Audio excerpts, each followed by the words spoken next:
Good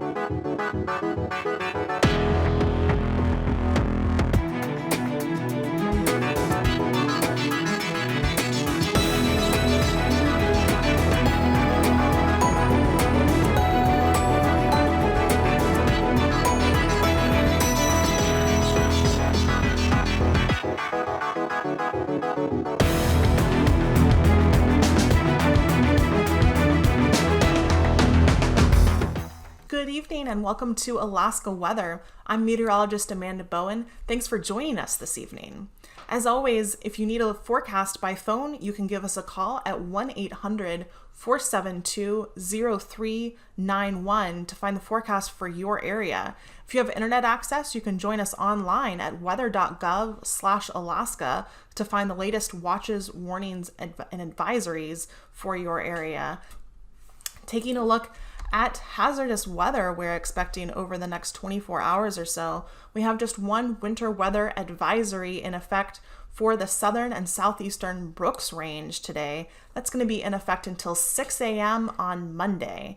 We're expecting additional snowfall in that area with accumulations ranging from 3 to 5 inches. That's going to be in addition to what's already fallen, so another 3 to 5 inches from this afternoon through tonight.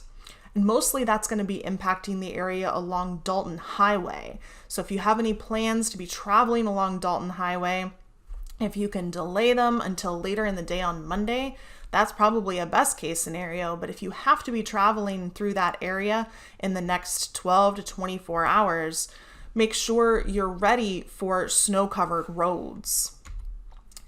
Looking at the satellite imagery for today, we can see a couple of different systems moving through the area. The first is over the mainland. We see those clouds spreading northward into the area where we have the winter weather advisory. That's due to low pressure system moving in and bringing that snow again along Dalton Highway. We can see another weather system probably just off the map to the southwest, but spreading some clouds into the central Aleutians today. Looking at today's weather, sure enough, we see that low pressure over the Alaska mainland. That's going to be bringing rain south of those low pressure systems and generally snow north, with a rain-snow mix right along our fronts today, would basically stretch from the Yukon River Delta up inland along the Yukon River.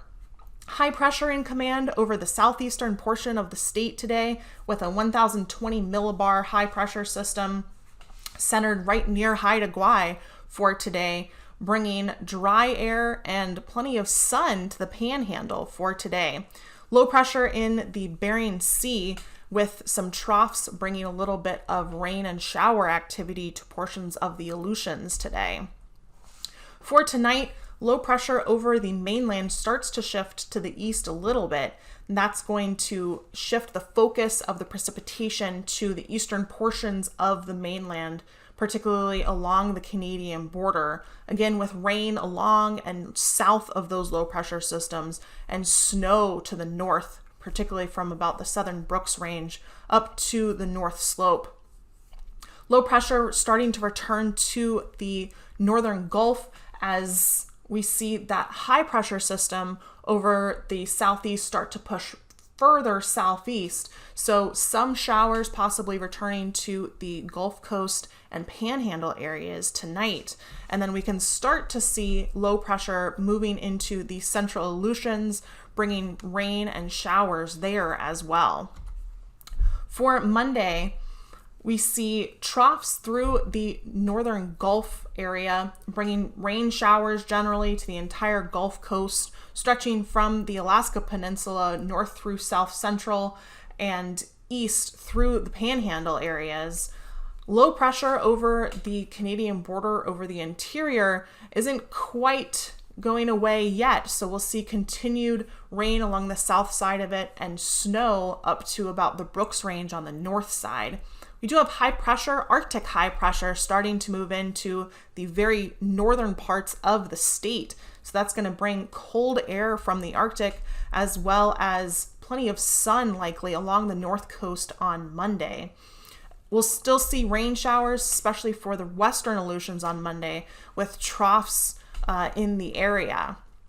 For Tuesday, that low pressure system over the mainland keeps shifting east, so that rain focus is going to shift east as well. We have more low pressure coming up from the south, and that's going to continue rain and showers along the Gulf Coast, again from the northern Alaska Peninsula all the way through south central and the Panhandle.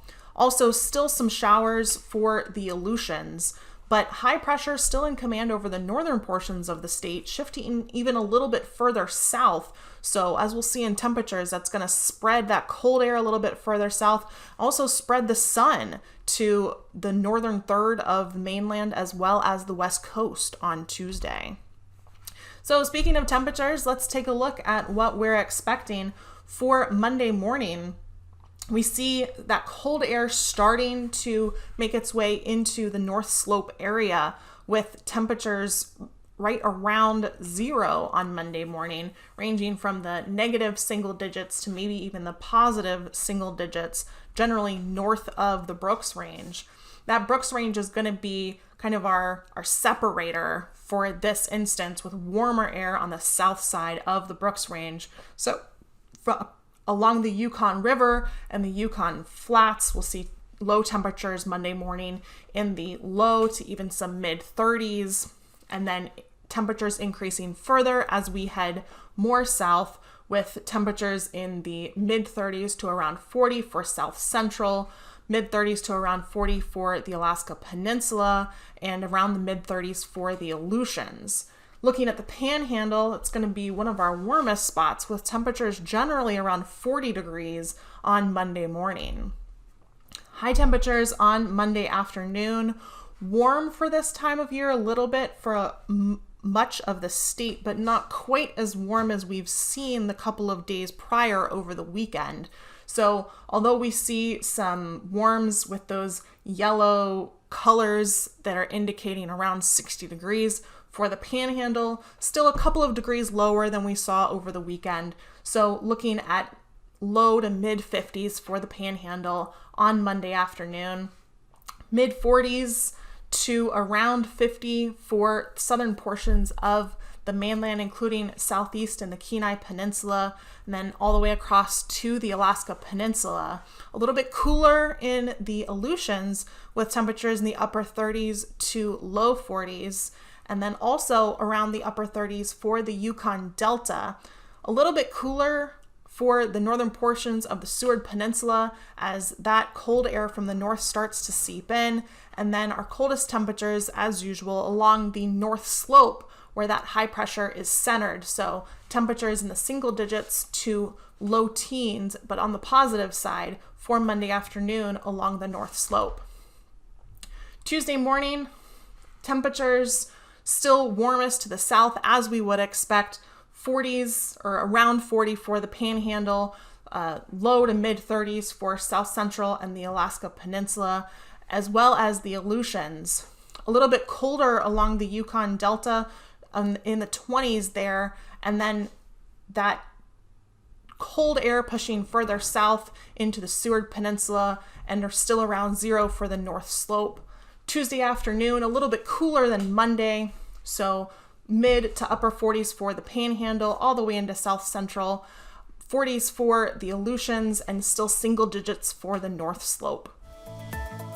And now, aviation weather around Alaska. Moving on to aviation weather, taking a look at flying weather for Monday morning. IFR conditions spreading from the Aleutians through the Bering Sea into the entirety of the west coast and up pretty much all of the Yukon River to the Brooks Range and even along the North Slope. Also in the northern Panhandle for Monday morning. Taking a look at Monday afternoon, we see some improvement across the mainland, mostly to marginal conditions across the Yukon River and the Kuskokwim Delta, as well as the North Slope for Monday afternoon. Marginal conditions also for the Panhandle, with IFR conditions for the northern Gulf Coast stretching into the Kenai Peninsula, Kodiak Island, and into the Aleutians. For Tuesday morning, IFR conditions for The entirety of the Panhandle, in fact, the entirety of the Gulf Coast, stretching all the way down through all of the Aleutians and much of the Bering Sea into the YK Delta and up the Kuskokwim River on the north side of the Alaska Range. Also some IFR conditions along the central north slope right along the coast. For Tuesday afternoon, improvement again across much of the mainland to marginal or even VFR conditions, with marginal conditions over the north slope and down across the entire Yukon River to the west coast. IFR conditions still holding on along the Aleutians and into the Alaska Peninsula and much of the Gulf Coast and the Alaska Panhandle. For pass conditions on Monday, expect marginal conditions at Anaktuvuk Pass, IFR conditions at Adigan Pass on Monday, also IFR at Lake Clark and Merrill Passes, IFR at Rainy Pass, IFR at Windy Pass, but marginal conditions along the north entrance at Windy Pass on Monday, marginal conditions at Isabel Pass on Monday, as well as marginal at Mentasta Pass, but VFR along the north entrance to Mentasta Pass for Monday.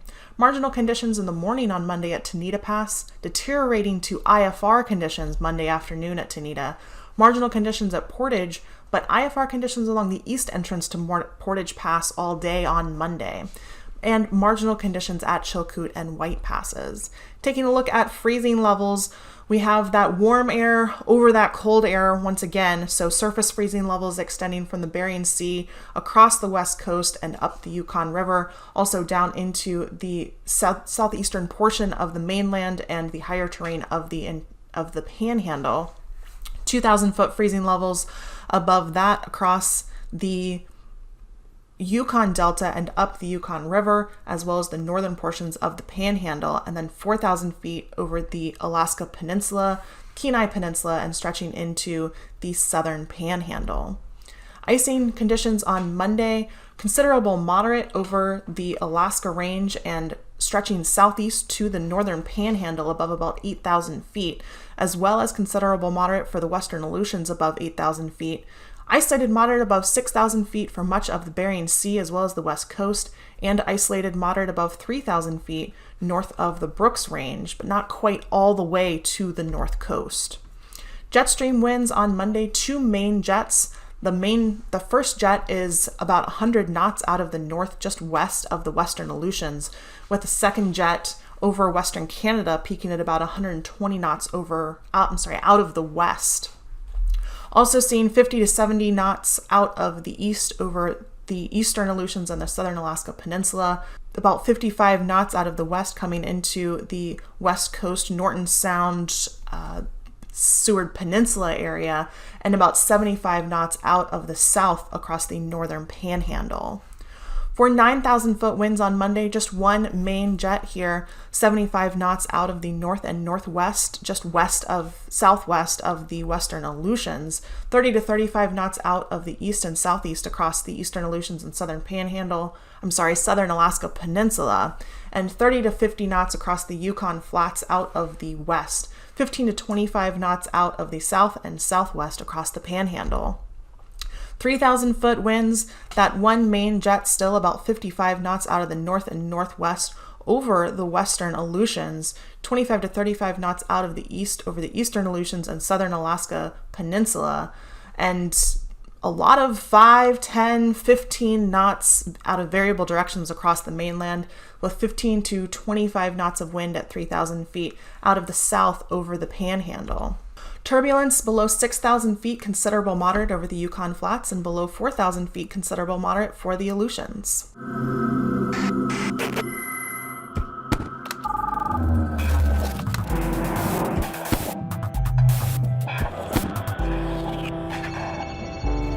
Technology. It's the rhythm of our everyday life. We're more dependent on satellite and communication systems than at any other time in history. Disruptions can affect our economy and even our safety. To prepare for the effects of such events and minimize impacts, we need to look outside our atmosphere, some 93 million miles away, at a star we call the Sun.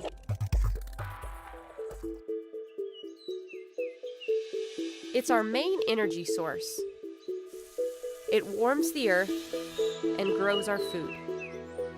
While the sun and the space between may seem pleasant from our perspective, it's anything but peaceful. At its surface exists a chaotic state of eruptions and radiation. And unlike Vegas, what happens at the sun doesn't stay at the sun.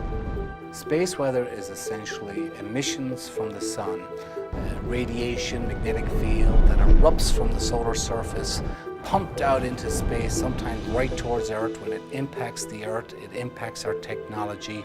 That's what we call space weather. These solar events and their effects at Earth can disrupt systems we take for granted. From causing blackouts to the power grid, to delaying offshore drilling operations due to inaccurate GPS data. Interference with communication systems can force air traffic to reroute and impact rescue response and coordination. Outside our atmosphere, solar radiation can harm astronauts and the systems they depend on. The good news is that these eruptions can be detected early. Forecasters at the NOAA Space Weather Prediction Center in Boulder, Colorado, have their eyes on the sun at all times. The Space Weather Prediction Center is part of the National Weather Service and is very much like a normal weather forecast office. We're here 24 hours a day, 7 days a week. We're looking at data, we're looking at imagery, we're looking at model outputs. As conditions develop, we put out alerts, warnings, and watches of imminent activity to our customers so they can take action. In many ways, forecasting space weather is a lot like forecasting hurricanes. Those who rely on space weather forecasts, like electric power grid managers, are informed early on and can begin taking protective action. When we see an eruption on the sun, space weather forecasters will issue a watch. This is much like a hurricane watch. When a hurricane sits offshore of Miami, for example, perhaps 48 hours out, we too can see way in advance that something may be coming towards the Earth. As the storm moves toward us, it hits a monitoring spacecraft orbiting 1 million miles away from Earth. It's kind of our buoy sitting out there offshore, and that hurricane, about 30, 45 minutes before it makes landfall, we'll get the measurements from the buoy. That's what this spacecraft does for us. That big eruption that left the sun hits the spacecraft. Now we've got the measurements of exactly what's going to impact us here on Earth, and we issue the warnings to give the power grid a heads up that the storm is now imminent. An interesting element to this whole process is that when the forecasters issue the alert, the power grid receives the alert, takes the necessary actions to protect the grid, and the average citizen never knows anything ever happened. The number of customers who rely on space weather information continues to grow. As our reliance on technology increases, so will our need for constant monitoring of the sun.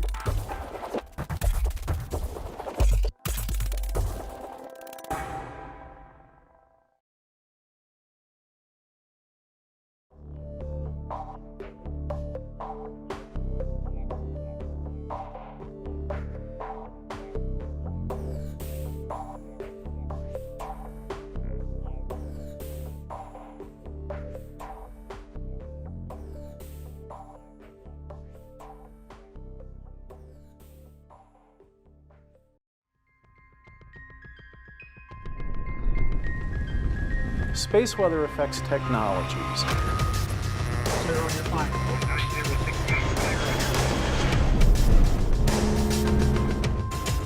As conditions develop, we put out alerts, warnings, and watches to our customers so they can take action.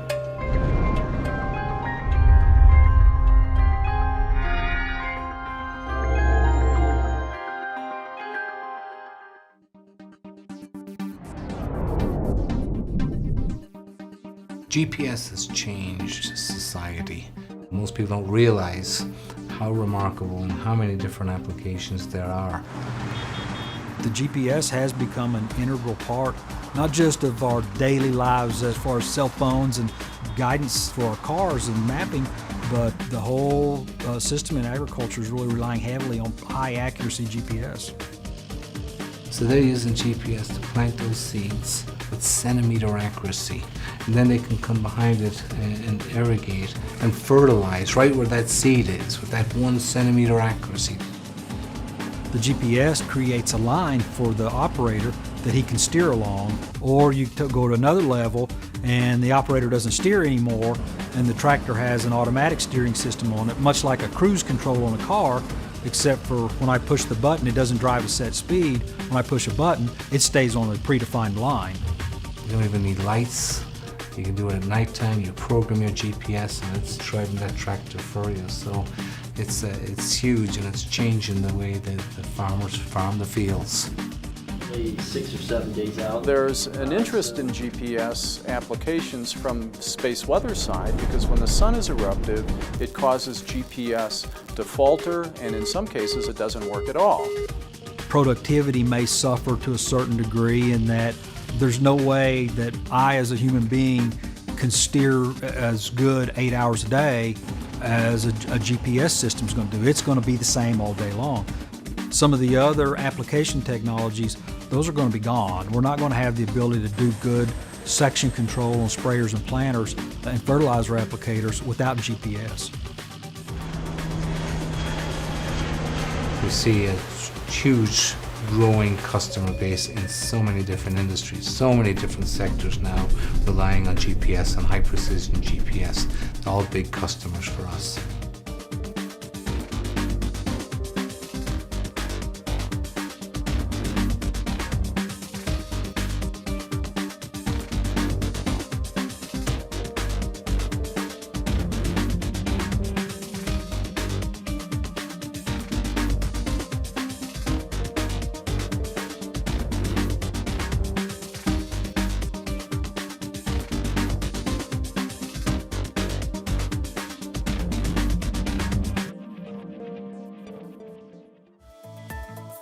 And now, marine weather around Alaska. Welcome back. It's time to look at the marine forecast. We'll start with looking at the ice edge, which hasn't changed a whole lot in the last 24 hours. We are seeing some north winds, especially on the north side of St. Lawrence Island. So expect ice to be compacting on the north sides of shorelines in the Bering Strait down to about St. Lawrence Island. Elsewhere, we'll see some temporary north winds over the next day or so, but in general, we'll still continue to see south winds, which will push the ice edge further north. Looking at southeast winds and seas, for Monday, we'll see generally winds 15 knots out of the south and southeast over the Gulf areas, 10 to 20 knots out of the south for the inside waterways, seas 5 to 8 feet for the Gulf and 2 to 4 feet for the inside waterways on Monday. Tuesday, not a whole lot of change. Winds still out of the south and southeast, 15 to about 20 knots over the entirety of southeast, and seas 6 to 8 feet for the Gulf and about 3 to 5 feet for the inside waterways. For Monday in south central, winds 15 to 20 knots out of the east and a little bit of southeast for the Gulf side, about 10 knots out of the northeast for Cook Inlet, and 10 knots out of the northeast for Prince William Sound. Seas rather small, 5 to 7 feet across the Gulf and about 2 feet in Cook Inlet and Prince William Sound. For Tuesday, winds coming up just a little bit, 15 to 20 knots out of the east and southeast for the Gulf, out 15 knots out of the northeast for Prince William Sound, and 10 to 15 knots for Cook Inlet. Seas still in that 5 to 7 foot range for the Gulf, 2 to 3 feet for Cook Inlet, and about 2 feet for Prince William Sound. For the Alaska Peninsula and Kodiak Island on Monday, winds generally out of the northeast and east, 15 to 20 knots, seas 5 to 7 feet on the south side of the peninsula, and just 2 to 4 feet on the north side of the peninsula. For Tuesday, we'll see seas pretty consistent, again 2 to 4 feet on the north side of the peninsula, increasing just slightly to 7 to 8 feet on the south side of the peninsula. Winds still 15 to 20 knots out of the east, and a little bit of southeast out near Kodiak Island and northeast on the north side of the southern end of the Alaska Peninsula. For the Aleutian chain on Monday, 20 to 25 knots of wind out of the east and northeast, but for the western Aleutians, we'll see the highest winds there around 35 knots out of the north for the far western Aleutians near Shemya. Seas 9 to 11 feet on the south side of the chain, 5 to 8 feet on the north side, and again with those highest winds over the western Aleutians, we'll also see the highest seas at about 15 feet. Looking ahead into Tuesday, winds pretty consistent across most of the Aleutians, about 25 knots out of the north, coming down a little bit for the western Aleutians though, decreasing to about 20 knots out of the north. Seas 8 to about 10 feet across the board for Tuesday in the Aleutians. For the west coast, for Monday, we expect winds out of the north and northeast, 10 to 20 knots, 25 knots out of the north just on the south side of St. Lawrence Island. Near the ice edge, seas about 2 feet, and a little bit further out into the Bering Sea, 4 to 5 feet on Monday. For Tuesday, winds still out of the north in general, 15 to about 25 knots. Winds increasing a little bit in the Bering Sea to 20 to 25 knots. And along with those increase in winds, we'll see a little bit of an increase in seas to 6 to 7 feet in the open ocean. For the Arctic coast, mostly along the north slope, winds 10 to 15 knots out of the west. And then for the northwest coast, winds out of the north 15 to 25 knots, with those 25 knots on both the north and south side of the Bering Strait. For Tuesday, a little bit of an increase in winds along the north slope, still out of the west, 15 to 25 knots. And then for the northwest coast, 15 to 25 knots as well, with the strongest winds on the south side of the Bering Strait. Recapping what we're expecting for tonight, we've got low pressure over mainland Alaska, so that's going to be bringing rain from to the south side of those lows and snow to the north side. We have that winter weather advisory in effect until 6 a.m. for the Dalton Highway area. Thanks so much for joining us for Alaska TV weather today. These forecasts are for planning purposes only. Call 1-800-WX-BRIEF for a formal pre-flight briefing. Always file a flight plan before you go flying. The U.S. Coast Guard Auxiliary urges you to leave a float plan with a friend or the harbor master before you go boating.